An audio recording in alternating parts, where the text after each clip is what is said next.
Hello everyone, today is 15th of September, Sunday, so I hope you have a wonderful day and weekend.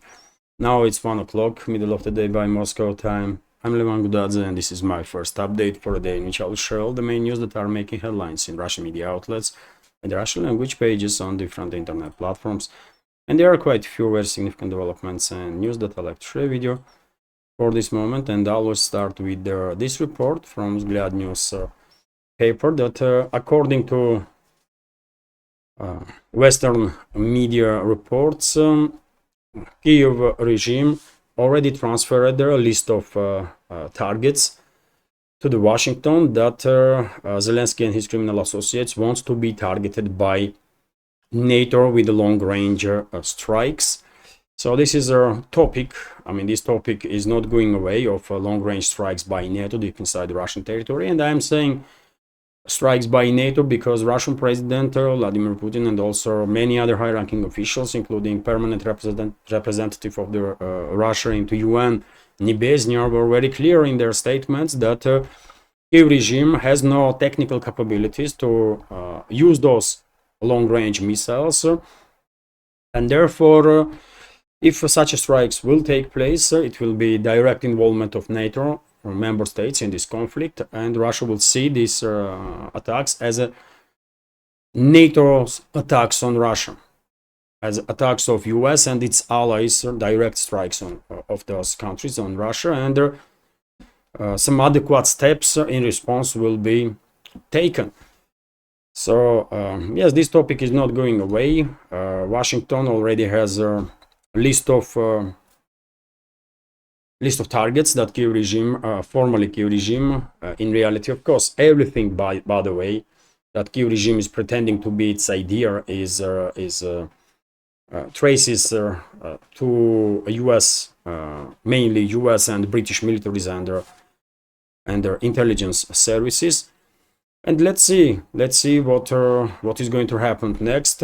Several channels, a number of experts, in my opinion, were a bit too quick to state that Western ruling class is backing down after strong warnings from Moscow on topic of these long-range strikes. And one of the indicators of that being seen recent meeting between Prime Minister of UK, Starmer, and US President Biden, when no announcement was made about authorization of the long-range strikes deep inside the Russian territory, but I am a bit skeptical that Washington and London will have a change of mind and will not conduct such strikes, especially because Western ruling class have no reverse gear. Since then they have a reverse gear. They don't, right? And the deputy of the Russian foreign minister, Ryabkov, openly said, isn't it, a number of other officials also here in Russia, that Moscow knows perfectly well that decision on strikes deep inside the Russian territory already been made by Washington and London, and only formalization of that decision is happening right now with all these talks that West may authorize this and authorize that.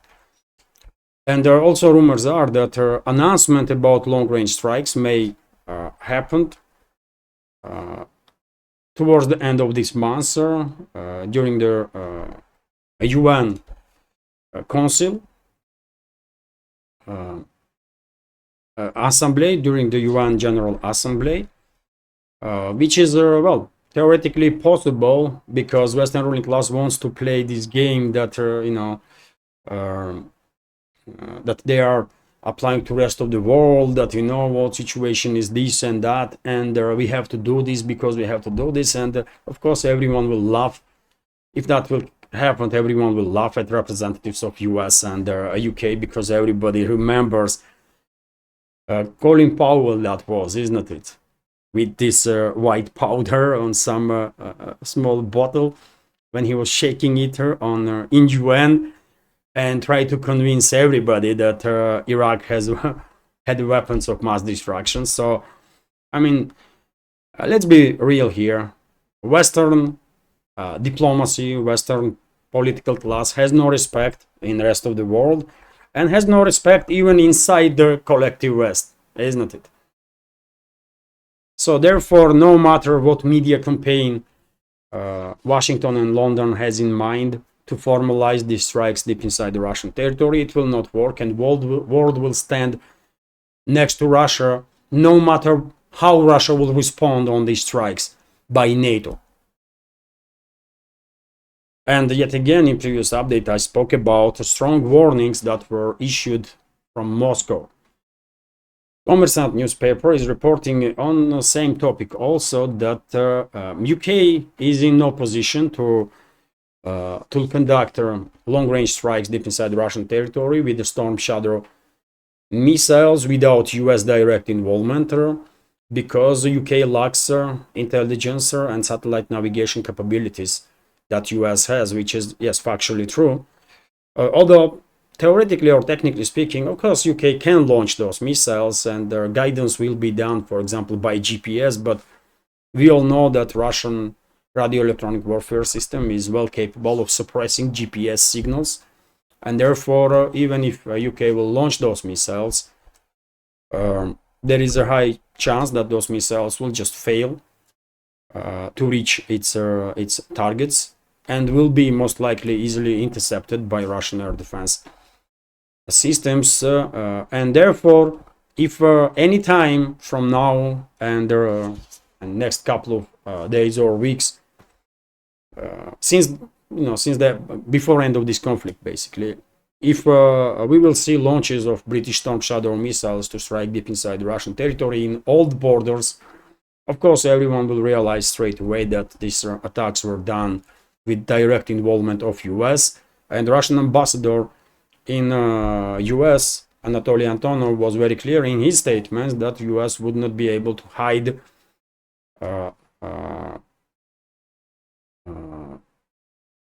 avoid a nuclear war, basically, and hope that Washington can provoke large-scale war, including nuclear exchange in Europe, and US will stay safe behind the oceans. Behind the ocean, it will not happen. Russia will nuke all the countries that are involved in strikes, and retaliatory steps will be taken with whatever means are necessary. So this topic is still actively discussed, and as I said, by the way, even though I have huge respect to many experts and the channels that are on a page that Western ruling class is backing down after Russian strong warnings, I don't think so. I'm afraid the Western ruling class is unable to listen to nobody, unable to take any warnings from Moscow seriously, and they just simply don't have reverse gear. So therefore, I expect long-range strikes deep inside Russian territory to happen just about any time. And question is then, how will Russia respond on that? That's the only question right now that I have. Although I hope I'm mistaken, by the way. I really want to see the escalation, but I just don't see indicators of that yet. Also, by the way, interesting report was published in the Bild German media outlet, I believe, that Kiev backs EU state call to stop paying Ukrainian men benefits.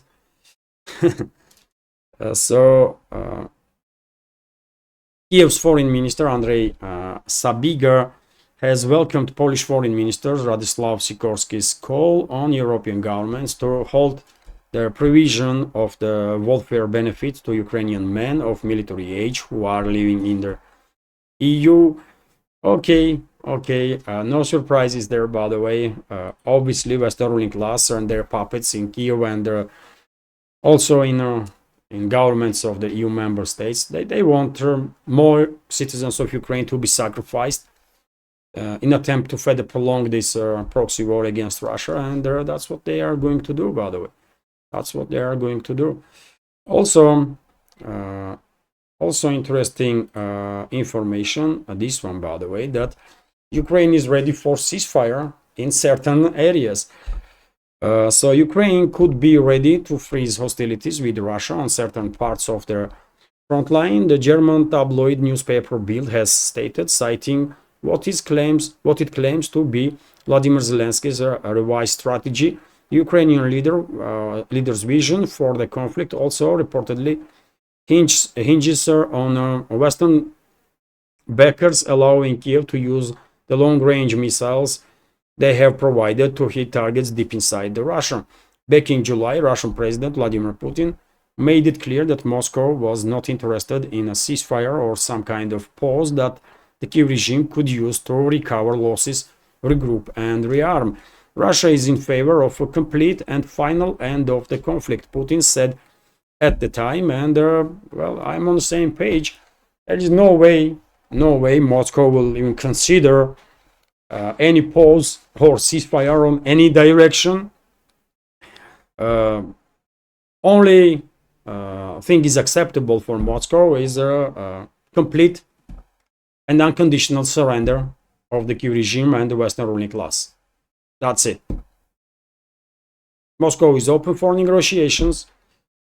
Moscow is open for talks, and Moscow is open to hear about unconditional surrender or capitulation of the Kiev regime and the Western ruling class that lost this conflict, by the way.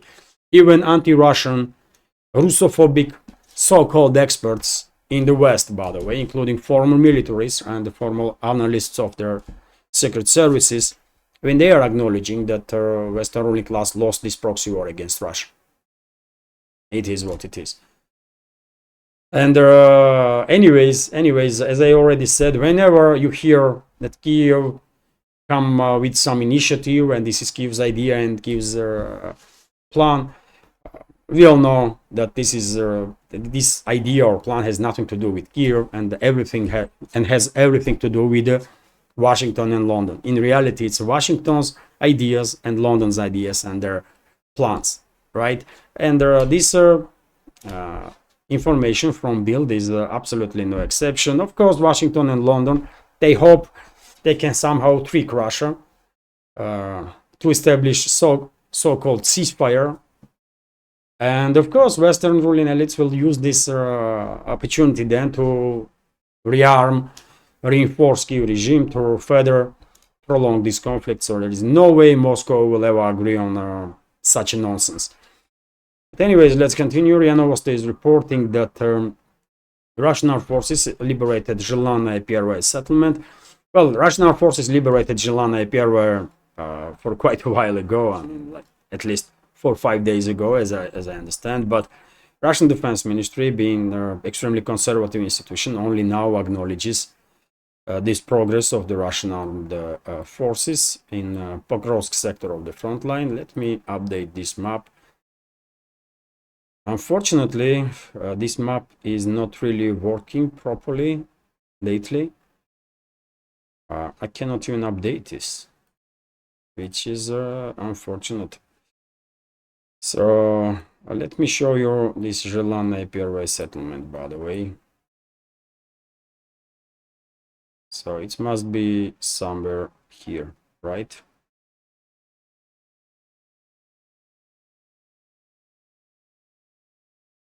It must be somewhere here, by the way, but I cannot see it. What?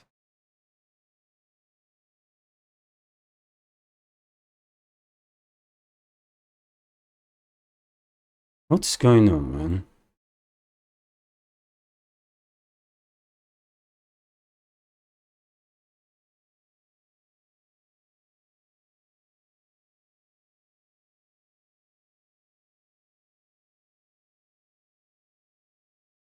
Oh, that's it, man.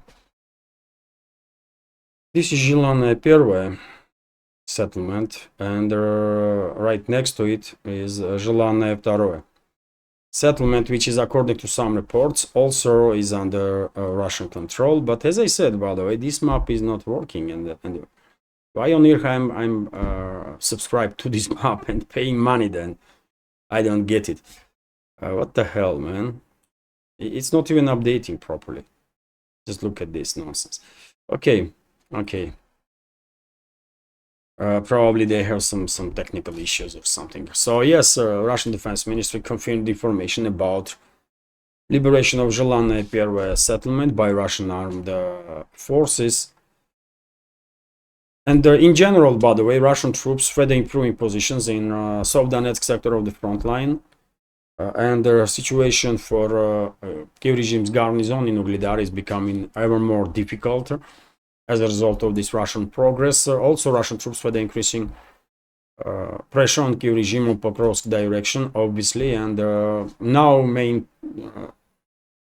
now Ukraine's settlement is making headlines, which is, according to some reports, already under full Russian control. According to other sources, Kiev regime still has some presence in that settlement, but most likely in next 24 to 48 hours, Ukraine will become under full Russian control. Russian forces also increasing pressure on Kiev regime formations in Chesovyar direction, and some pincer offensive is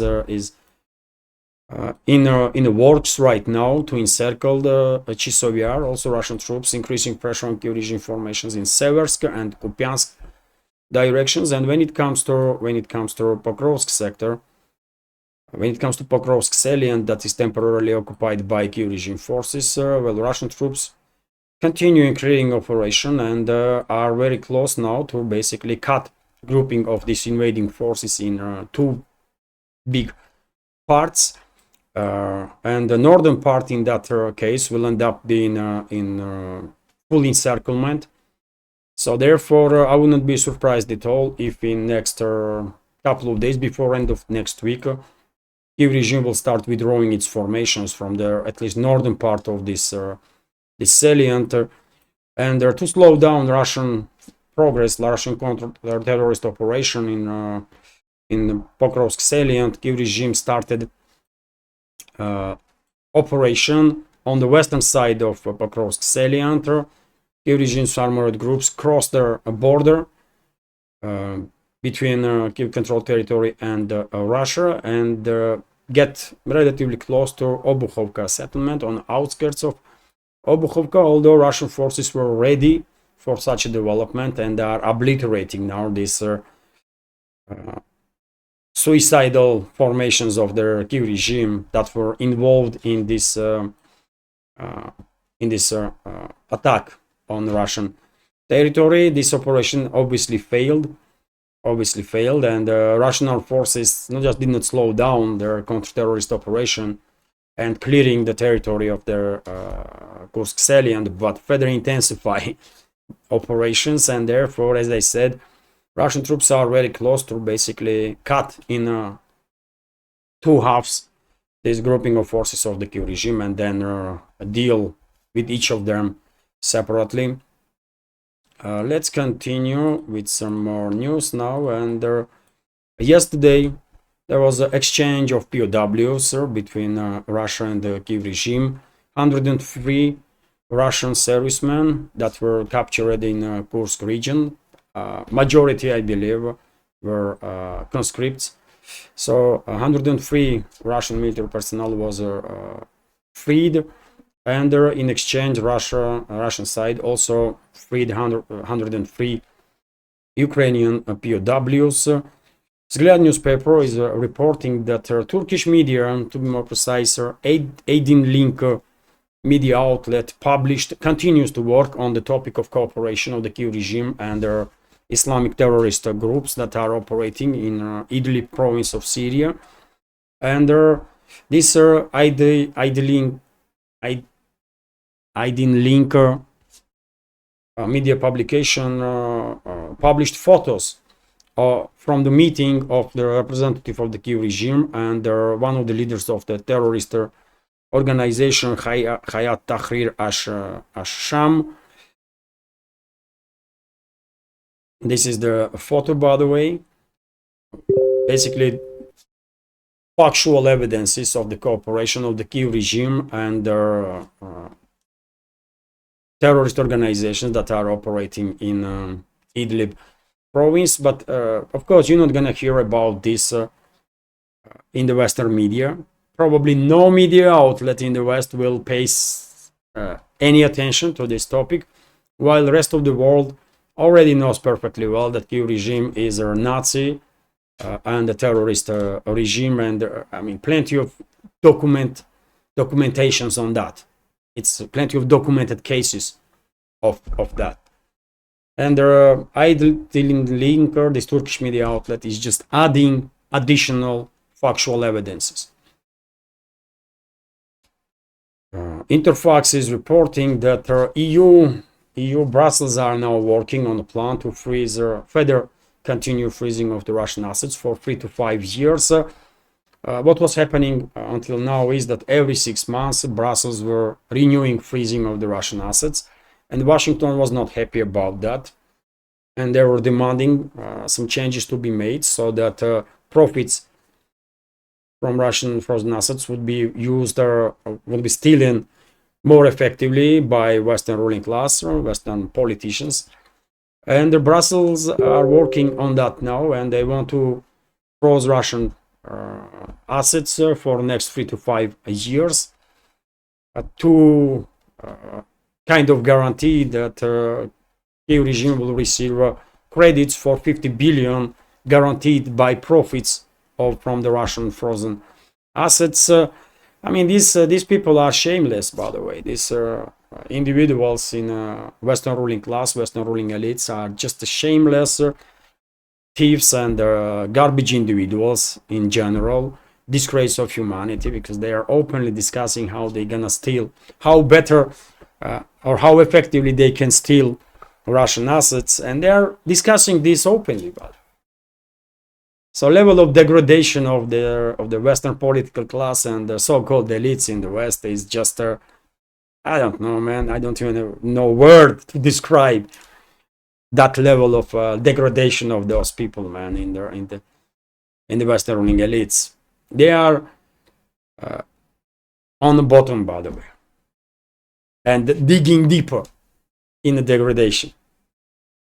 Total disgrace of humanity, that's what they are. And unfortunately, existential threat also for humanity. RT is reporting, and this is very important news, by the way, I believe, that Georgia is to apologize for starting 2008 war. So Georgia's former Prime Minister, Bizina Ivanishvili, has accused the National Movement Party, founded by ex-president Mikhail Saakashvili, of inciting the 2008 war in South Ossetia. He stated that the country will find the strength to apologize to Ossetians for the bloody conflict and strive to restore trust and unity between the two brotherly nations. Saakashvili, who served as a president of Georgia from 2004 to 2013, formed his pro-Western party in 2001. In August 2008, he sent troops into Georgia's breakaway region of Ossetia, shelling the Russian base which had been used by peacekeepers since 1990, the time of their first conflict on the territory. Moscow responded with their peace enforcement operation, defeating Georgian forces and recognizing the independence of South Ossetia and another breakaway region, Abkhazia. As a result, Saakashvili was voted out of office in 2013 and is now serving a 6-year prison sentence on charges related to abuse of power, among the other offenses. Speaking at their election campaign event in the city of Gori on Saturday, Ivanishvili, who leads the ruling Georgian Dream Party, excuse me, reflected on 2008 tragedy, saying a 12-year investigation concluded that it was provoked by Saakashvili's criminal regime, with outside assistance, and was aimed at disrupting national unity and dividing the two brotherly nations. He claimed that numerous pieces of the evidence complied by the Georgian government has implicated the National Movement Party in starting the war and committing the worst crime. We were well aware that all this was a well-planned provocation from their outside against the Georgian and Ossetian people, the purpose of which was to split our unity, destroy relations, and make us exist in conditions of endless artificial confrontation. Ivanishvili said. He stressed the importance of recognizing past mistakes and restoring territorial integrity, as well as the centuries-old brotherhood and the friendship between Georgians and Ossetians. He also condemned the instigators of the war and vowed to bring those responsible for destroying relations between Georgian and Ossetian to justice. Very strong statements and very needed statements, by the way, from a leader, one of the leaders of the ruling party in Georgia, Georgian Dream, and me being Georgian Ossetian, by the way. Of course, this conflict between Georgian and Ossetian societies were extremely painful, obviously, extremely painful, as it was painful for all good people, by the way, in among Georgians and Ossetians, obviously. And there are so many mixed families, by the way, and Ivanishvili rightly pointed out that relationships between the nations are built for centuries and centuries, for thousands of years, by the way. And I truly believe Georgians and Ossetians should be in brotherly relationships, absolutely, because the nations are brotherly nations. And it was a great tragedy for both people, by the way, that unfortunately conflict was provoked between the two. And it is very important that leader of Georgian Dream is acknowledging that Saakashvili and his regime are guilty of renewing basically a civil war. I was calling this conflict always a civil war, by the way, because it is, and it was civil war, because citizens of one republic was fighting each other, right? And it is good that Ivanishvili is acknowledging guilt of Saakashvili's regime. And it is also important that Ivanishvili is acknowledging that Saakashvili and his regime was influenced from outside. He did not mention US, but of course the main perpetrator of that conflict, main organizer of that provocation and crime against Georgian and Ossetian people and against Georgia were US security services, US secret services, Pentagon, obviously, and the US political class, right? Call it deep state or whatever. And it was very obvious to me, by the way, from very beginning. And you think why I had a conflict with Saakashvili? I was editor-in-chief of a news agency, newly created news agency at the time of this war, and Saakashvili's regime did not like my journalism, did not like the journalism of my news agency, and they basically did what criminal regimes do. They put us in a position when agency was eventually shut down, and in 2009 I had to take my family and flee Tbilisi-controlled territory. So it is good that crimes of the Saakashvili's regime is acknowledged. It is good that pointed out a role of foreign forces. Even if Ivanishvili did not name US, we all understand that it was Washington who provoked this conflict. Although, by the way, I will just add that Washington provoked this conflict not just to harm Georgians and Ossetians, by the way. They don't care about any of us, right? Let's be clear.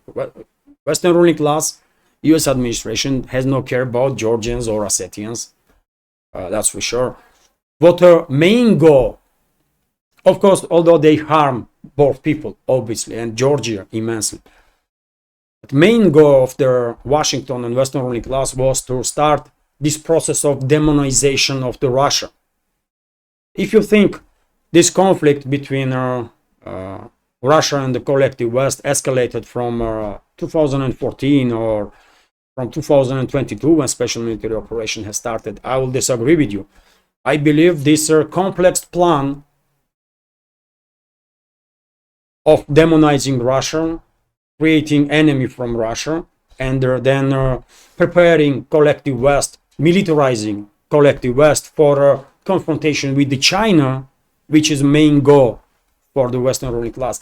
This process has started in 2008, and Saakashvili was ordered by Washington to provoke Russia to get involved in this conflict, and that's why Saakashvili ordered the Georgian armed forces to start heavy shelling of their citizen towns in South Ossetia on 7th of August, on late evening of 7th of August. At the time, in Georgia it was 7th of August, but due to time difference, in Russia it was already 8th of August. And Saakashvili was also ordered to make sure that Russia will not be able to stay out of this conflict. Saakashvili was ordered to open fire on Russian peacekeepers. And that's what Saakashvili did. He ordered the Georgian troops to open fire on on Russian peacekeepers, which had significant losses due to this. And of course, Moscow, and Medvedev was the president of Russia at the time. Of course, Moscow, just objectively speaking, had no option but to react on this act of war, because direct targeting of the peacekeepers anywhere on this planet is an act of war, right? And then Russia get involved, and eventually, once this military phase of operation has ended, Russia, to make sure that Saakashvili's regime or whatever other regime Georgia will have will never attack South Ossetia and Abkhazia, Russia recognized independence of these breakaway regions at the time, and now Russia has bilateral agreements with this with South Ossetia and Abkhazia to station military bases there as a measure of the security guarantees. So Ivanishvili is correct, absolutely. And I will just add that this provocation from Washington was had far-reaching goals than just the destruction of Georgia, to further increase influence of U.S. on Georgia. In 2008, we see beginning of this process of demonization of Russia by the collective West, Western ruling class, Western so-called media. And 2014, the coup d'etat in Kiev, in Ukraine, was just continuation of that process. And as I said, by the way, I believe this was started by Western ruling class in attempt to not just demonize Russia or create from Russia enemy for the collective West, but to use this then as a foundation for increased militarization of their Western world. And why? Because their main target for the Western ruling class is China, and they knew perfectly well that especially EU member states or European members of the NATO were not really militarized in the way to be forced to be real military force. And now we all see after this operation to provoke confrontation between Russia and the collective West, we all see a level of significant increase in level of financing of their military industrial complex among NATO member states, and we all see militarization, process of militarization, isn't it? And this is all done mainly to put our collective West in a position when it will be able to deal with China. That's what is going on. That's my understanding of the situation anyways. So when it comes to Georgia, yes, this is a really, really strong move, by the way. It takes courage.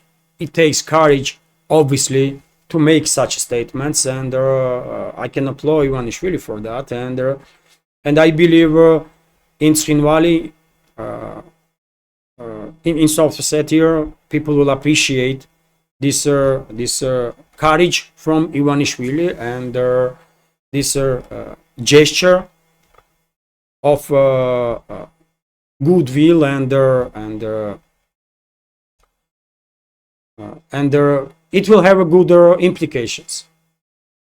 I was always saying, maybe not always, but at least for the last 20-25 years, I was trying to promote idea of confederacy, which will, I believe, work so that Tbilisi, Tkhinvali, and Sukhumi will reunite under umbrella of one country again, although confederation, with a moratorium to leave confederation for 15 plus 10 years. And I believe, I am absolutely sure, by the way, just give it people, Georgians, Ossetians, Abkhazians, 25 years of peace and prosperity when they live next to each other, and support each other and appreciate each other, and after quarter of the century of the peaceful cohabitation or coexistence, I believe ties will be rebuilt, and no one side after 25 years will say, no, what, we are leaving confederation. So that's why I think this is a good step. This is a great step towards final ending of this this confrontation battle. So well done to ruling party in Georgia, well done to Ivanishvili. He definitely has the courage, by the way, to acknowledge mistakes that were made and crimes that was committed by previous regime, and to and to directly basically address Ossetians and say that, you know what, we are brothers, by the way, we cannot continue this way, we have to live in peace. It is the truth, by the way, and I'm all in support of reunification, of course, of the people. And when it comes to Georgia, by the way, also we have this report that, according to current Prime Minister of Georgia, Irakli Kobakhidze, in Georgia, as a result of investigation, analytical work that was done, Georgian government didn't find any threats from Russian interference in upcoming parliamentary elections that will take place on 26th of October, although simultaneously Georgian government find out that there is a high risk of interference in elections and in Georgia's internal affairs. But from other side, Irakli Kobakhidze did not directly stated West, but other side is the West. So that's the situation, by the way. That's the situation. It feels to me that a great awakening is happening in Georgia, and people really are beginning to realize that all these talks, by the way, how that Western ruling elites are friends of Georgia and allies of Georgia, and will only want good for Georgia. All this BS, by the way, all this nonsense, finally have been seen by political class in Georgia and also by public in Georgia. They're realizing that it was a Western ruling elites that were causing significant number of issues in the first place, and then pretending that they will help to resolve these issues, right? So a great awakening is happening, and this is good, by the way. This is good because yet again, Georgia has a history of thousands of years, by the way. Georgia's history dates back more than 3,000 years from now, by the way, when Diokhi and Kolkha were, active on the political stage. And Kolkha, by the way, of course, been mentioned in Greek legends about Kolchidra and, Argonauts and so on. And Of course, it will be shame and tragedy, by the way, for humanity if such a historical and cultural наследие. How you say наследие? Heritage will be lost, and that's what might happen if Georgian leadership will not realize what Western ruling elites really are for Georgia, and if they didn't start protecting themselves from this evil, hostile force. Let's continue now, and the TASS news agency is reporting that, well, Olaf Scholz, by the way, German Chancellor, called the General Prosecutor in General Prosecutor's office in Germany to further increase work in terms of investigation of the Nord Stream attacks. He called these attacks terrorist attacks, which is the case, obviously. This is biggest act of industrial terrorism ever committed, as far as I understand.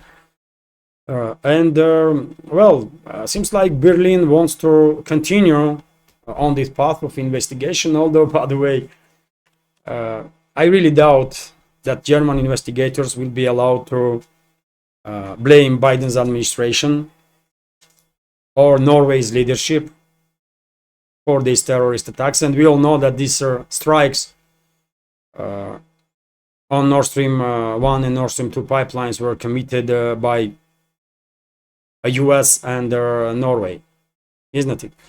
And simultaneously, CIA created this group in Ukraine that was basically set up so that eventually blame will go for that group, and that's exactly seems like what is happening right now, isn't it? But I mean, yet again, if German investigators really want to investigate, then they will have no other choice but to eventually name the names and blame US and Norway first of all in that biggest industrial terrorist attack ever. RIA Novosti is reporting that US energy companies are significantly decreasing imports of the LNG to European market, and we have data here from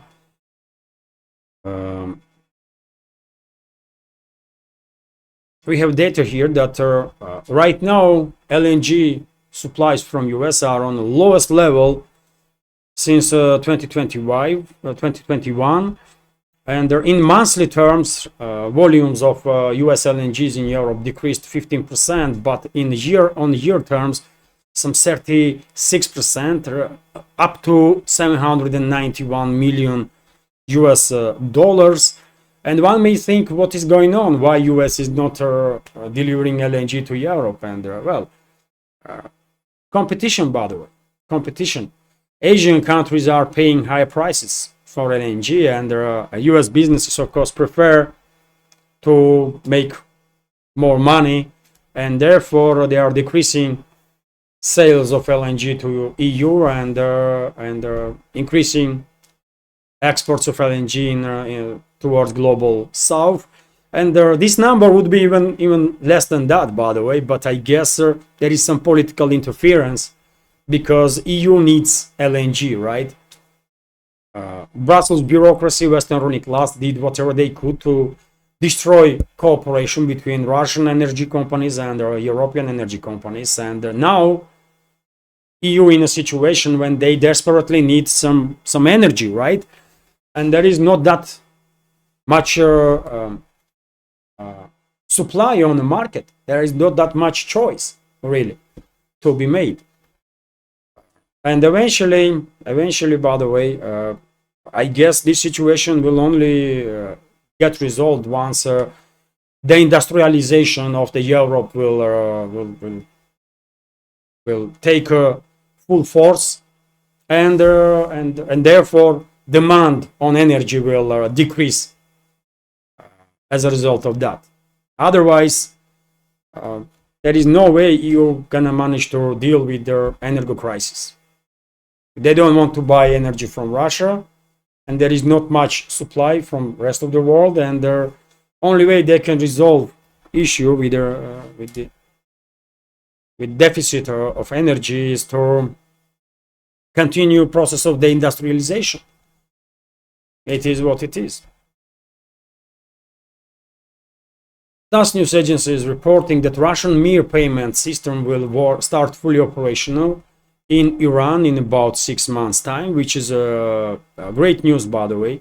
Great news. Earlier, I reported about cooperation between Russian Mir payment system and Iran's Shatab payment system, and now I guess formalization is happening so that both systems will work without any issues in both countries. And there some experts are suggesting that this example of cooperation between Russian Mir and the Iranian Shatab can be used by BRICS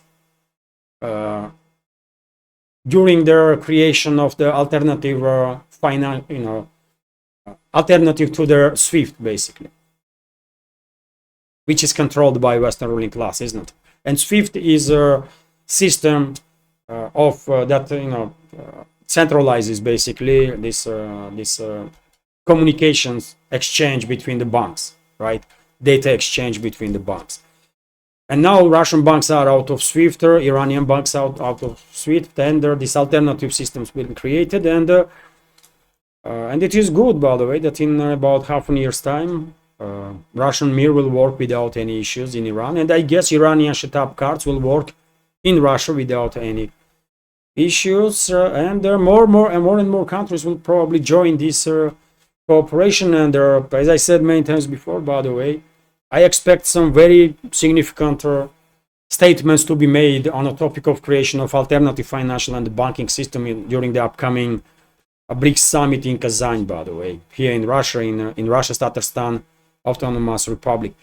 So hopefully we will receive some good information on that, and maybe some factual information also about creation of their alternatives, which is so necessary, by the way, for world's economy right now, because Western financial and banking system is it's just weaponized so much so that it's just unreliable.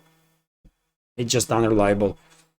And also information from Russian Central Bank that, well, despite the expectations, inflation will be little more high than was earlier predicted, and might reach 9%.